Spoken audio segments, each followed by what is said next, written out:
नहमदुहु व नसल्ली अला रसूलिहिल करीम अम्मा बाद फ़अऊज़ु बिल्लाहि मिनश शैतानिर रजीम बिस्मिल्लाहिर रहमानिर रहीम अल्लाहु अकबर सुब्हानल्लाह ला इलाहा इल्लल्लाह। Assalamu alaikum to all of you. I hope you all will be enjoying the blessing of Ramadan with good health and family. Okay, today we will be discussing some of the pharmaceutical issues regarding IV admixtures, parenteral nutrition, some of the complications, monitoring, and pharmaceutical care point of view. तो कल के lecture में हमने discuss किया था कि osmolarity कैसे calculate करते हैं, पीपीएन का लेवल क्या होगा, या वहाँ तक कैलकुलेशंस में या लेबल या ऑस्मोलैरिटी कैलकुलेशन तक कोई इशू तो नहीं है आप लोगों को? Everything is clear?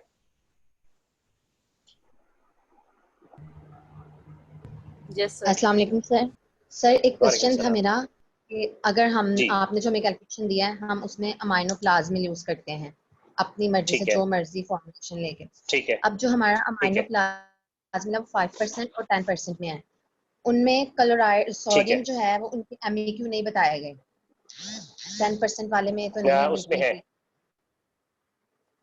कंफर्म है। आप लेवल देखा है आपने? सर जो 5% वाला ना उसमें सोडियम क्लोराइड है, तो मैं आपसे ये पूछना चाह रही थी कि हम उसके एमईक्यू उस सोडियम क्लोराइड के वो कुछ और चीज है, वो एमईक्यू नहीं है, तो उससे निकालेंगे हम? जी, सोडियम क्लोराइड अगर है तो आप जितने ग्राम है ग्राम से आप मिली इक्विवेलेंट निकाल सकते हैं। मैंने आपको फार्मूला बताया है, बड़ा आसान सा फार्मूला था कि जितने ग्राम होंगे उसको ग्राम इक्विवेलेंट वेट से डिवाइड कर लें, ठीक है। अगर वो कहते हैं कि जी 1 ग्राम है और 1 लीटर में 1 ग्राम है, 1 ग्राम मीन 1000 मिलीग्राम, तो 1000 मिलीग्राम को आप उसके ग्राम इक्विवेलेंट वेट से डिवाइड कर दें, जितने एमईक्यू आएंगे वो 1 लीटर में होंगे, तो आप लीटर से एमएल में कन्वर्ट कर लें 1000 पे डिवाइड करके, तो जितने एमएल आप यूज करें इतने एमईक्यू आपको मिल जाएंगे। Thank you sir. ठीक, हाँ जी। ये लेवल आपने देखना है लाजमी, चाहे जो प्रोडक्ट यूज कर रहे हैं, अगर है तो उसको सब्सट्रैक्ट करेंगे, अगर नहीं करेंगे तो हाइपरनेट्रीमिया हो जाएगा, फ्लूइड ओवरलोड हो जाएगा, और स्पेशली लीनर और लिवर इंपेयरमेंट वाले पेशेंट में ये प्रॉब्लम हो जाएगा। ठीक है, मिलीमोल और मिली इक्विवेलेंट एक ही चीज है। बेसिकली जो इलेक्ट्रोलाइट्स है ना वो इक्विवेलेंट एमईक्यूज लिखे जाते हैं, और जो हैं आपके क्या कहते हैं जितने सॉल्यूट्स हैं दूसरे हैं उनके लिए आप मोल यूज करते हैं। अदरवाइज मिली मोल और मिली इक्विवेलेंट एक ही बात है, वो मिली मोल में होगा तो आप वो यूज कर लें, वो ही मिली इक्विवेलेंट है। ठीक, अच्छा। अब आपने कल हमने डिस्कस किया कि आपने लेबल बनाना है, और लेबल में आपने सारे कंपोनेंट्स लिख दिए, कितनी उसकी कंपोजिशन जा रही है पर केजी बेस पे आपने वो दे दी, कितनी एनर्जी जा रही है पर केजी बेस पे वो दे दी थी, नॉन नाइट्रोजनस एनर्जी भी आपने बता दी, फिर उसको कितना फ्लूइड पर डेली बेस पे जा रहा है वो बता दिया, manufacturing date time, expiry date time भी आपने मेंशन कर दिया, और उसके अलावा आपने बता दिया कि उसमें फ्लो रेट क्या है, कितने एमएल पर आवर है, कितने ड्रॉप्स पर मिनट है। फिर आपने कास्ट में लेबल्स बता दिए कि डिटैच नहीं करना, discontinue in case of any precipitate formation, abnormal colour change, ठीक है, do not break, do not add any medicine into it. फिर आपने सबसे नीचे जो होगी इंपॉर्टेंट चीज होती है कि जो मैन्युफैक्चरिंग कंपाउंडिंग कर रहा है टेक्नीशियन, उसके सिग्नेचर, और फार्मासिस्ट इंचार्ज जो उसको वेरीफाई कर रहा है कैलकुलेटर, उसके सिग्नेचर होंगे। That's it, that's the PPN level. अच्छा, अब बात करते हैं कि मॉनिटरिंग क्या होगी। जिस पेशेंट को पेरेंटल न्यूट्रिशन चल रही होती है उसमें मॉनिटरिंग क्या करते हैं। सो मॉनिटरिंग जो होती है आपकी कुछ पैरामीटर्स होंगे which you will monitor on daily basis, some thrice weekly, some twice weekly, and some parameters on weekly basis. ये ऐसा ही है जैसे कोई भी मेडिसिन आप पेशेंट्स को दे रहे होते हैं, तो आप देखते हैं जिस तरह नेफ्रोटॉक्सिक ड्रग्स दे रहे हैं तो कौन से पैरामीटर्स देखते हैं, उसकी रीनल प्रोफाइल चेक करते रहते हैं। Not only after administration but before administration you check whether the patient renal profile is okay, तभी आप नेफ्रोटॉक्सिक ड्रग्स देते हैं और फिर मॉनिटर भी करते रहते हैं। फिर इसी तरह हेपेटोटॉक्सिक ड्रग्स के लिए, हीमोटॉक्सिक ड्रग्स के लिए, ऐसी ड्रग्स जो लिवर या किसी और भी सिस्टम को डैमेज कर रही होती हैं, आप पहले वेरीफाई करते हैं कि is that patient suitable is that medicine is suitable for that patient in that particular condition. इसी तरह पेरेंटल न्यूट्रिशन भी आप दे रहे होंगे तो आपने ये सारी चीजें वेरीफाई करनी है और मॉनिटर करनी है along with physician.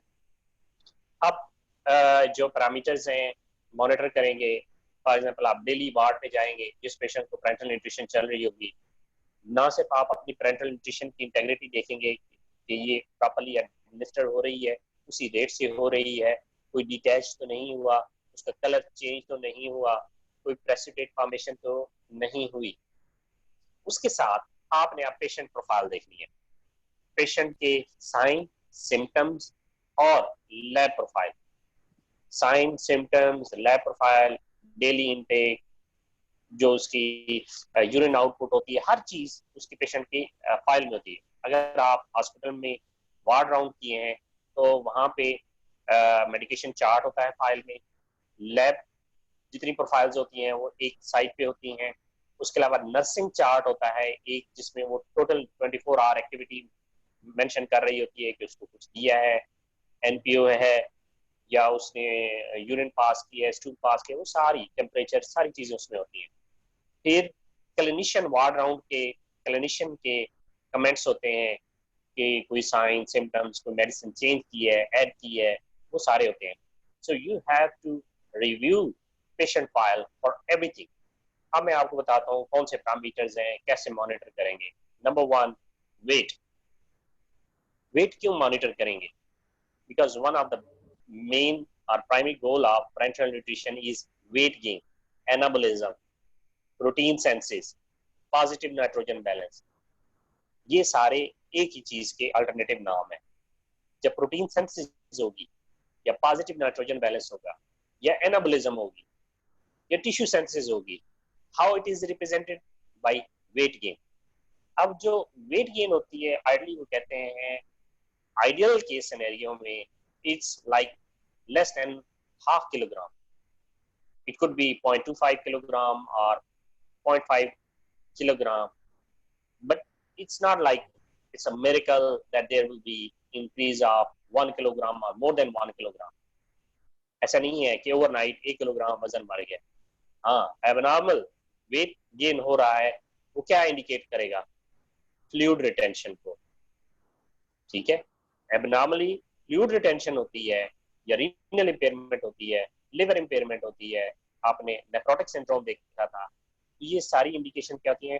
Fluid gain की है, फ्लूइड रिटेंशन की है। फिर आपने देखना है कि fluid retention point of view से तो कोई प्रॉब्लम नहीं हो रहा, तो ये चीजें जो है आपने देखनी है वेट पॉइंट ऑफ व्यू से। अब उसके बाद दूसरी चीज जो है, और डेली बेस पे वेट चेक करना है अगर पीपीएन चल रही है। क्यों? अगर वेट गेन हो रहा है तो नई जितनी भी प्रोटीन, इलेक्ट्रोलाइट सारी रिक्वायरमेंट होंगी रिवाइज वेट के मुताबिक होंगी। तो वेट जो है ना सिर्फ प्रोग्नोसिस के लिए है but for your TPN calculation on daily basis. दूसरे नंबर पे जो है लैब पैरामीटर्स आपने देखते हैं, उसमें रीनल प्रोफाइल है, आरएफटीज, रीनल फंक्शन टेस्ट, जिसमें सीरम क्रेटिनिन है, ब्लड यूरिया नाइट्रोजन है। वो क्या इंडिकेट करेंगे? कोई नेफ्रोटॉक्सिसिटी तो नहीं हो रही, सोडियम रिटेंशन तो नहीं हो रही बॉडी में, तो हाइपर या हाइपोनेट्रीमिया तो नहीं हो रहा। उसके लिहाज से फिर क्लिनिशियन से कंसल्ट करके आपने फ्लूइड और सोडियम रिक्वायरमेंट, फ्लूइड, सोडियम और प्रोटीन, तीन चीजों को मॉडिफाई करना है। अगर रीनल कॉम्प्रोमाइज हो रहा है तो प्रोटीन एक्सक्रीशन कम हो जाती है, ठीक है, उसके क्या प्रॉब्लम हो जाएगा? ब्लड यूरिन नाइट्रोजन बढ़ जाएगी, सीरम क्रेटिनिन बढ़ जाएगी, ठीक है, और फ्लूइड रिटेंशन की वजह से हाइपोनेट्रीमिया होता है, यानी फ्लूइड जब ज्यादा होता है सोडियम की कंसंट्रेशन कम हो जाएगी तो हाइपो हो जाएगा। तो ये क्लिनिशियन के साथ मिलकर डिस्कस करने हैं कि इस पेशेंट की रीनल प्रोफाइल तो नहीं कंप्रोमाइज होगी, तो फिर आपने टीपीएन को उसके मुताबिक एडजस्ट करना है। अब वेट डेली बेसिस पे, रीनल प्रोफाइल और लिवर प्रोफाइल कहते हैं कि अल्टरनेट डेज पे, आफ्टर एवरी 2 डेज या अल्टरनेट डेज आपने चेक करना है। If it's stable of any component तो फिर ये ट्वाइस वीकली हो जाएगा।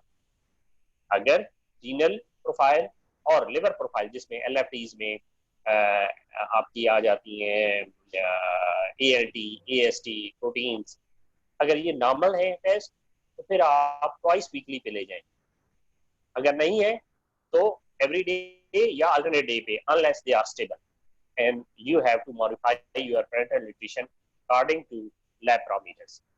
वेट हो गया, रीनल प्रोफाइल हो गई, उसके बाद आपने लिवर प्रोफाइल कर ली, फिर सीरम इलेक्ट्रोलाइट्स जिसमें सोडियम, पोटेशियम, कैल्शियम, ये टेस्ट होते हैं।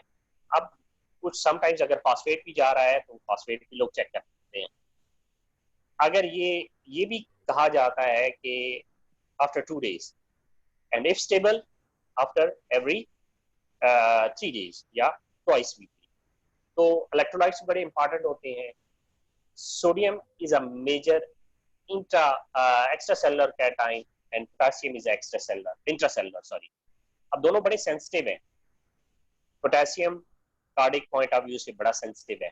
आप जानते हैं थोड़ा सा रेट हाइपर या हाइपोकैलेमिया हो तो क्या प्रॉब्लम्स हो सकते हैं, और डोज भी आपने देखी होगी 1 या 2 मिली इक्विवेलेंट पर केजी से चल रही होती है।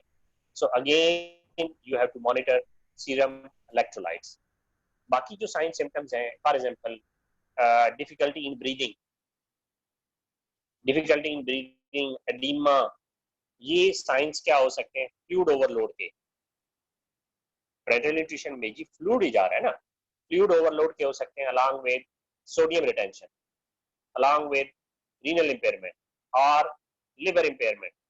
ये सारे डॉक्टर से डिस्कस करके क्यों हो रहा है उसके मुताबिक आपने पेरेंटल न्यूट्रिशन को एडजस्ट करना है। Then another complication with parenteral nutrition, just like all other IV admixture, is septicemia, sepsis। sepsis में क्या पहला इंडिकेशन क्या होता है? फीवर। Any question? ये सर हम इस टाइम तो सिर्फ टीपीएन को डिस्कस कर रहे हैं और टीपीएन के मतलब की हम बात कर रहे हैं। अब जब केस सामने होता है तो उसको मुख्तलिफ मेडिकेशन भी दी जा रही होती है, तो क्या पता उसकी वजह से हो रहा हो ये चीज। तो जी बिल्कुल बिल्कुल, आप सही कह रहे हैं। ये किसी को बार्बेट कंडीशन की वजह से हो सकता है, पेरेंटल न्यूट्रिशन की वजह से हो सकता है, या मेडिकेशन का साइड इफेक्ट भी हो सकता है। माइट भी ये जो मैं प्रॉब्लम बता रहा हूँ किसी नेफ्रोटॉक्सिक ड्रग्स की वजह से हो सकते हैं। फॉर एग्जांपल पेशेंट को वैंकोमाइसिन चल रही है, अमाइनो ग्लाइकोसाइड्स चल रहे हैं, कोई भी नेफ्रोटॉक्सिक ड्रग जा रही है, शायद उसकी वजह से हो रहे हैं। तो आपने ड्रग भी, इसलिए मैंने कहा कि फार्मास्यूटिकल केयर प्लानिंग है एक तरह की।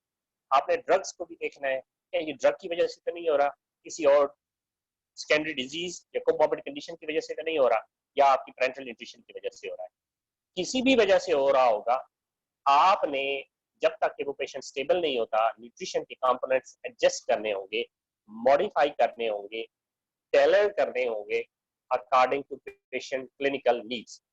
जब तक कि वो स्टेबल नहीं हो जाता, आप न्यूट्रिएंट्स को नीचे ले आए, कम कर दें या डिसकंटिन्यू कर दें, कुछ भी है आपने उसके मुताबिक एडजस्ट करना है। अब मेडिसिन बड़े इंपॉर्टेंट है, आपने इसको हाईलाइट किया कि मेडिसिन से भी इंफेक्शंस हो सकती हैं, मेडिसिन से भी प्रॉब्लम हो सकते हैं। अगर आपने प्री वर्कअप नहीं किया तो माइट भी सोडियम भी आपने मैक्सिमम डेली रिक्वायरमेंट से दे दिया है, और डॉक्टर ने माइट भी को ड्रग जो है वो टीपीएन ऑर्डर के बाद किसी डाइल्यूएंट में दिया है, वो सोडियम जिसमें है नॉर्मल सलाइन में दे दिया, और उसमें उसने मैक्सिमम दे दिया, लेट्स से वो 100 ml नॉर्मल सलाइन 3 टाइम दे रहे हैं, तो 45 मिली इक्विवेलेंट तो वो दे रहे हैं, तो आपने भी टीपीएन में मैक्सिमम दे दी। तो ये आपने उनसे डिस्कस करना है कि जी आपने मेडिसिन जो दे रहे हैं, ये जिस डाइल्यूएंट में दे रहे हैं, इसकी वजह से ये प्रॉब्लम हो सकता है। लाइकवाइज हाइपरग्लाइसीमिया हो सकता है। ठीक है, अब एक जो पैरामीटर होता है, आप जब वार्ड राउंड शुरू करेंगे, हॉस्पिटल में काम करेंगे, in absence of any other drug और metabolic condition, sudden hyperglycemia or sudden rise in blood sugar level is an indication for sepsis। sepsis जब पेशेंट को होता है, सडनली उसको हाइपरग्लाइसीमिया होता है, तो एक ये भी इंडिकेशन होती है कि पेशेंट को कैथेटर रिलेटेड सेप्सिस भी हो सकती है, उसको भी रूल आउट करना पड़ेगा अलॉन्ग विद फीवर। ठीक हो गया जी। तो ये तो कुछ हो गए साइन सिम्टम्स, लैब पैरामीटर्स और वो देखें। अब बात करते हैं कुछ कॉम्प्लिकेशंस की कि क्या प्रॉब्लम्स हो सकते हैं just like IV admixtures with parenteral nutrition. तो 3 बड़े प्रॉब्लम आप कैटेगराइज कर सकते हैं with parenteral nutrition. Number 1 infectious complications, number 2 metabolic complications, number 3 pharmaceutical complications। 3 complications आप पेरेंटल न्यूट्रिशन के साथ जो है you have to be very careful कि वो हो सकती हैं, infectious, metabolic and pharmaceutical or compounding related problems। infectious जैसे कि मैंने आपको बताया है, आपका जो टॉपिक था सेफ यूज इंटरवीनियस ड्रग्स में भी यही था कि infections associated with parental doses form, कि आप जो स्किन है उसको जो है जो बैरियर्स हैं सारे भी आपके इम्यून बैरियर्स हैं प्राइमरी सेकेंडरी सबको बाईपास करके डायरेक्ट ब्लड के अंदर मेडिसिन इंजेक्ट कर रहे हैं। तो सेप्सिस की, अब सेप्सिस की चांसेस मैंने आपको बताए थे with central route the chances of septicemia are 3 times higher than that of peripheral route।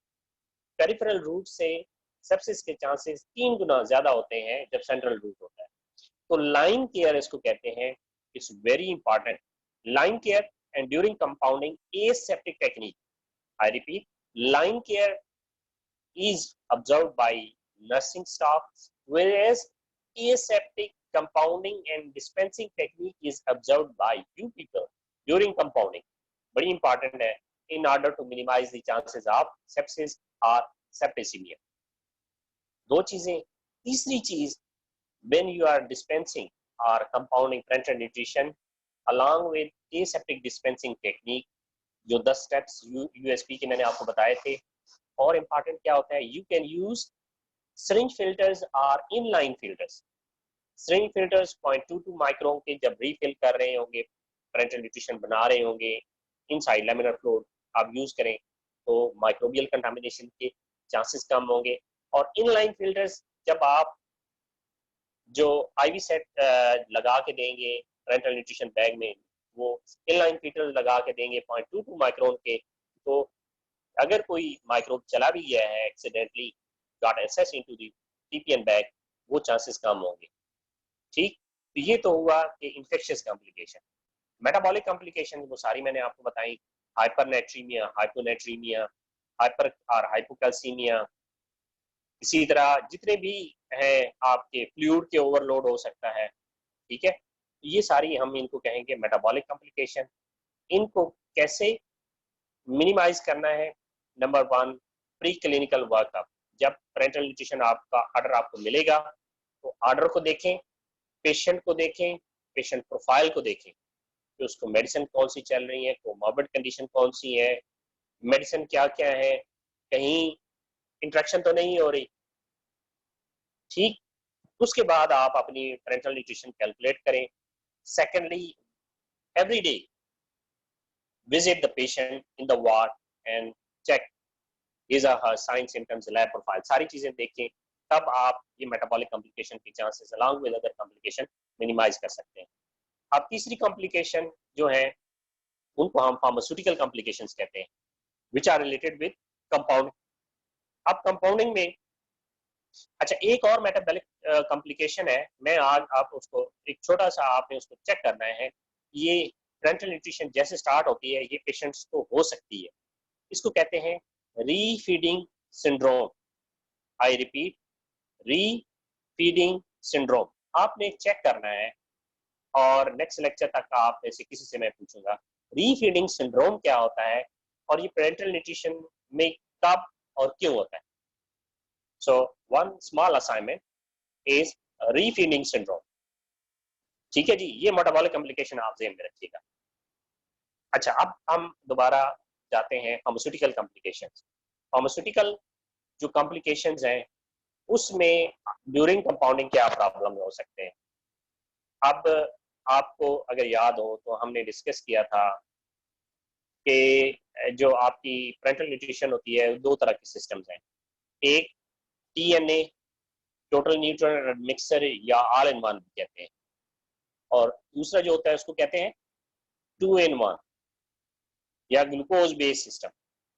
जो टीएनए है या टोटल न्यूट्रिएंट एड मिक्सर है, उसमें क्या होता है कि lipid along with all other aqueous component जितने भी हैं, जिसमें डेक्सट्रोज, इलेक्ट्रोलाइट्स, सारे एक ही कंटेनर मिक्स कर दिए जाते हैं।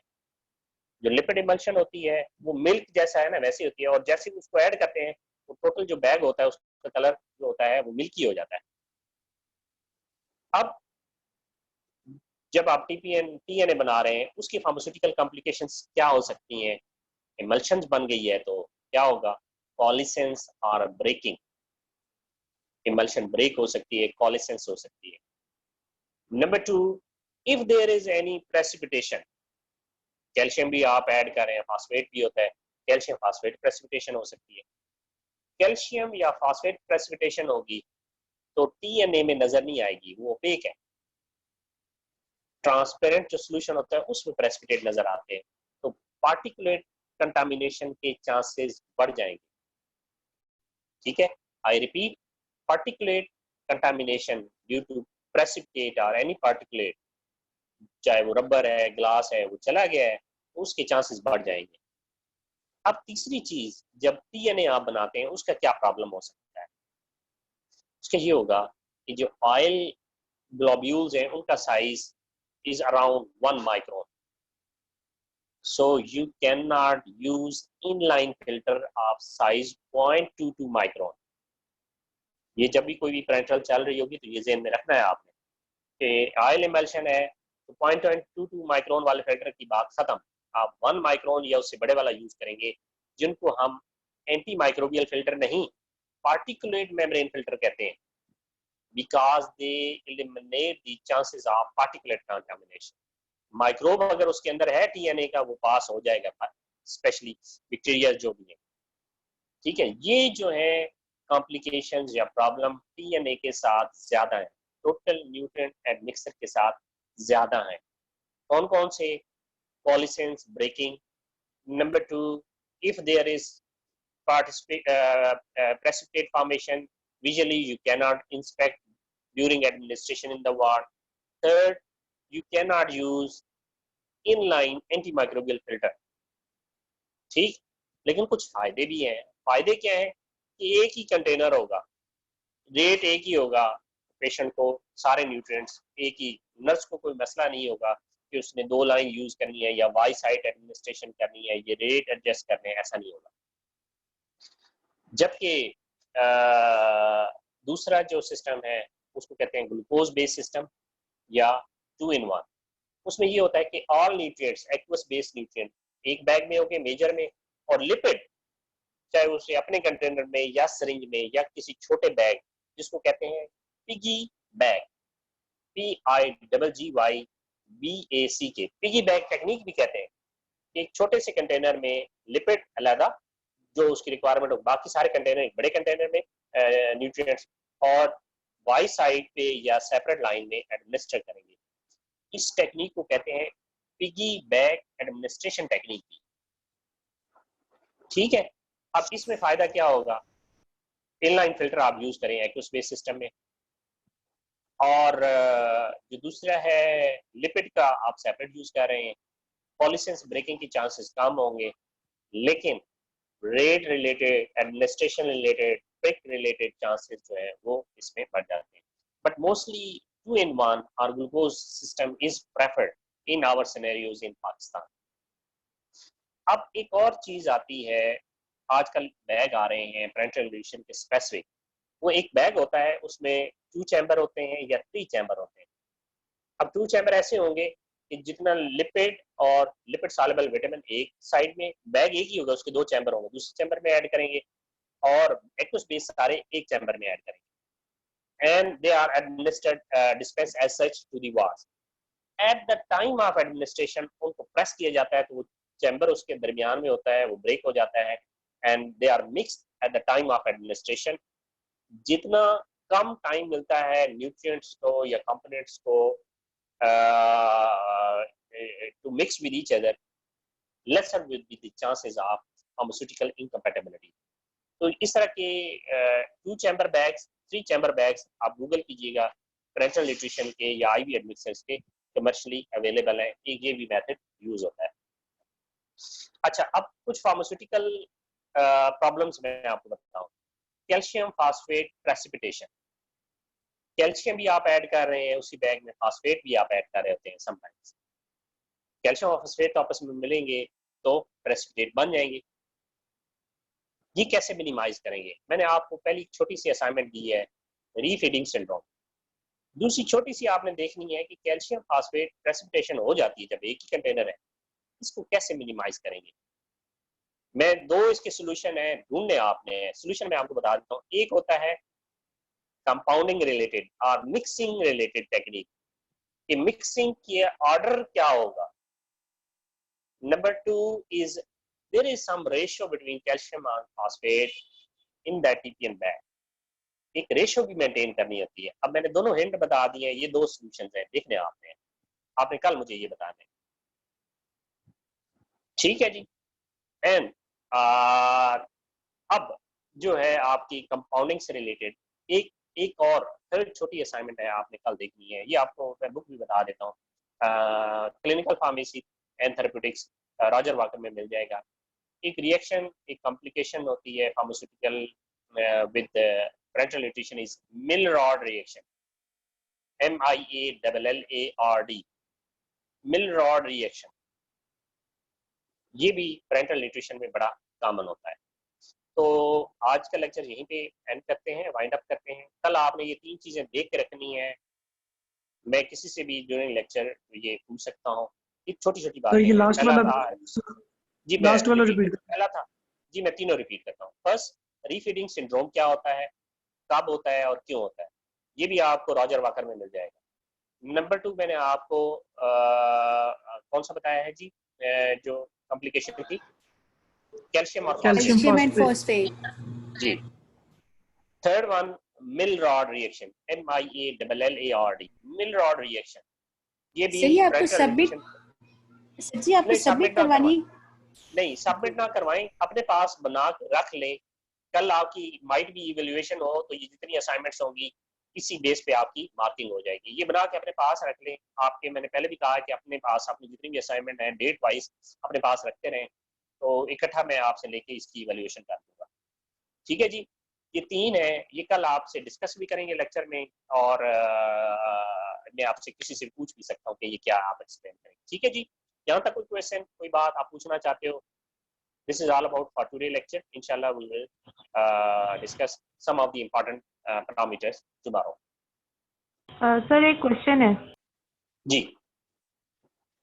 सर, आई गेस मैंने ये CPR में कहीं पे देखा था कि TPN में ना फ्लेबाइटिस के चांसेस भी ज्यादा होते हैं, तो फिर आप हेपरिन भी उसके अंदर दे सकते हैं। तो सर ये ऐसा है? जी बिल्कुल।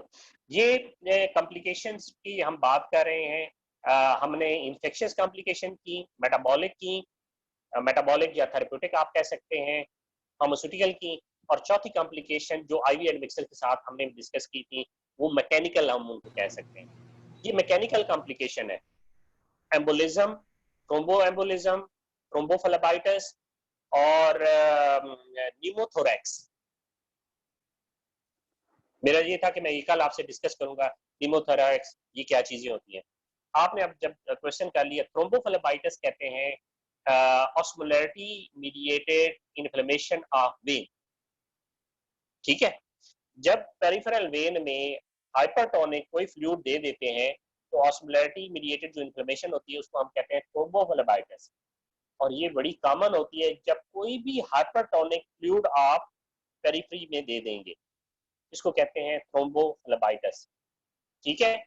थ्रोम्बोएम्बोलिज्म भी होती है जब कोई पार्टिकुलेट मैटर, चाहे वो प्रेसिपिटेट है, ग्लास पार्टिकल है, रबर पार्टिकल है, पेरेंटल न्यूट्रिशन या किसी भी आईवी एडमिक्सर से वेन में चला जाता है और किसी कैपिलरी में जाके ब्लॉकेज कर देता है, तो ये भी एक कॉम्प्लिकेशन है, इसको हम कहते हैं मैकेनिकल कॉम्प्लिकेशन। फिर एक होती है न्यूमोथोरैक्स, जब सेंट्रल लाइन पास करते हैं, गलती से प्रिक हो गई थ्रोसिक कैविटी, लंग्स में फ्लूइड एक्यूमुलेट हो जाता है, और ये बड़ी कॉमन कॉम्प्लिकेशन है सेंट्रल लाइन के साथ, और स्पेशली टीपीएन वाले पेशेंट्स में ये होता है, उसको कहते हैं हम न्यूमोथोरैक्स। अब आप बात कर रहे थे हेपरिन की। हेपरिन हाँ यूज करते हैं to minimise the chances of thrombus formation, low dose में इसको बड़ी लो में यूज करते हैं, लेकिन it's not a preferred practice. Preferred practice is, जब मैंने आपको बताया है, to calculate the osmolarity and administered according to osmolarity. Problem होने ही ना दे, वो तो तब है ना कि साथ में प्रॉब्लम ना हो, समझ रहे हैं? तो आपने ऑस्मोलैरिटी ऐसे रखनी है। अब कुछ पेशेंट ऐसे होते हैं जिनकी वेन्स फ्रेजाइल होती हैं, वो ऑस्मोलैरिटी 5 या 600 से ऊपर भी टॉलरेट नहीं करेंगे। कौन से हो सकते हैं? ऐसे पेशेंट जो कैंसर कीमोथेरेपी पे होते हैं या वेजिकेंट ड्रग्स यूज कर रहे होते हैं, उनकी वेन्स फ्रेजाइल हो जाती हैं। आपकी वेन्स इंटैक्ट है, स्ट्रॉन्ग है, उनकी वेन्स फ्रेजाइल हो जाएगी जो कैंसर कीमोथेरेपी और वेजिकेंट स्पेशली ड्रग्स यूज कर रहे हैं। और ऐसे पेशेंट डिहाइड्रेशन के, सीवियर डिहाइड्रेशन वाले पेशेंट्स में जो पेरिफेरल वेन है ना, ये कोलैप्स की होती है, तो ऐसे पेशेंट में पेरिफेरल वेन असेस बड़ी प्रॉब्लमेटिक होती है। एनीवे, आप जितनी डिटेल में जाएंगे अच्छी बात है, आपको प्रॉब्लम्स का पता चलेगा, उनके सॉल्यूशंस का भी पता चलता जाएगा। ठीक है जी, यहाँ ये बात आपको समझ आ गई? Yes sir. सर एक और क्वेश्चन है। ओके जी, पूछिए। सर नॉर्मली ऐसा होता है कि अगर आप फ्लूइड पेरेंटल वे से आप उसको दे रहे होते हैं तो नॉर्मली वॉमिटिंग भी इंड्यूस हो जाती है, तो सर हम तब डिसकंटिन्यू करें फिर समथिंग वहाँ पे क्या करेंगे सर हम? देखिए, वॉमिटिंग जो है वो आपकी एक तो फ्लूइड ओवरलोड की वजह से हो सकता है, जब चेस्ट कंजेशन या फ्लूइड ओवरलोड हो रहा है, या किसी एलर्जिक रिएक्शन की वजह से भी ये सिम्टम्स हो सकते हैं। तो उस केस में ये होता है कि पैरेंटल न्यूट्रिशन में जब एलर्जिक रिएक्शन हो गया या ऐसा रिएक्शन हो गया, तो इमीडिएटली क्या होता है कि कोई भी मेडिसिन है इंक्लूडिंग पैरेंटल न्यूट्रिशन, उसको डिसकंटिन्यू करें। पहले इन सिम्टम्स को मैनेज करें और डेंजिट्रोन दे दें या कोई भी जो है प्रोकाइनेटिक या एंटीएमेटिक ड्रग देके उसको स्टेबल करें, एंड आफ्टर स्टेबलाइजेशन और मैनेजिंग दैट साइन और सिम्टम आप दोबारा कंटिन्यू करें मेडिसिन। ठीक? Yes sir. और सर एक और चीज़ कि जो आप 2 in 1 हम यूज़ कर रहे हैं तो उसको हम साइमल्टेनियसली यूज़ ही करेंगे, लेकिन हम डिफरेंट वेन्स को प्रेफर करेंगे? उसमें दो वे है। एक होता है वाई साइट एडमिनिस्ट्रेशन, आप गूगल कीजिएगा वाई साइट, उसमें कंटेनर दो होंगे लेकिन वो दोनों ड्रग्स मिक्स हो रही होंगी at Y site in one IV set. उसके एक वाई साइट में ऐसे होगी तो आगे एक लाइन जा रही होगी, यानी वो मिक्स नहीं हो रही, they are just being mixed at the time of administration. ठीक है, इसको कहते हैं वाई साइट एडमिनिस्ट्रेशन। एक ये होता है, उससे ये होता है कि आप यहाँ पे अगर एक ही लाइन है तो दो प्रिक नहीं करने पड़ेंगे, चांसेस ऑफ पेरिफेरल इंफेक्शन कम हो जाएंगे। हाँ, कुछ पेशेंट ऐसे भी होता है कि अगर दो लाइंस अवेलेबल है तो क्या करेंगे कि एक लाइन में ग्लूकोज बेस्ड सिस्टम जा रहा होगा और दूसरी में लिपिड जा रहा होगा। फिर एक और हल भी होता है कि ऐसे पेशेंट्स को जो ग्लूकोज बेस्ड सिस्टम है वो 24 आवर बेसिस पे चलता रहता है, जो लिपिड होता है वो थोड़ी सी क्वांटिटी होती है, तो वो माइट भी उसको फास्ट रेट पे देके 8 घंटे में अलग लाइन में देके खत्म कर दिया जाता है, but it depends. Okay sir, thank you so much. और लिपिड्स के साथ प्रॉब्लम्स भी बहुत ज्यादा होते हैं, लिपिड्स के साथ इन्फेक्शन के चांसेस ज्यादा होते हैं, लिपिड प्रोफाइल भी देखनी पड़ती है जब लिपिड दे रहे होते हैं। लेकिन लिपिड बड़ा इंपॉर्टेंट है क्योंकि आपके इम्यून सेल्स और सेल मेम्ब्रेन सिंथेसिस में लिपिड चाहिए, और आपके जितने एसेंशियल फैटी एसिड्स हैं इट्स सोर्स कि आप लिपिड से जाते हैं। Any other question? अगर कोई है तो इंशाल्लाह कल मैं आपको टाइम दूंगा, आप क्वेश्चंस कर सकेंगे। ये 1-2 दिन में जितने आपके क्वेश्चंस हैं आप देखें और फिर करेंगे। ठीक है जी, अपना ख्याल रखिएगा, इंशाल्लाह कल मुलाकात होगी। अल्लाह हाफिज।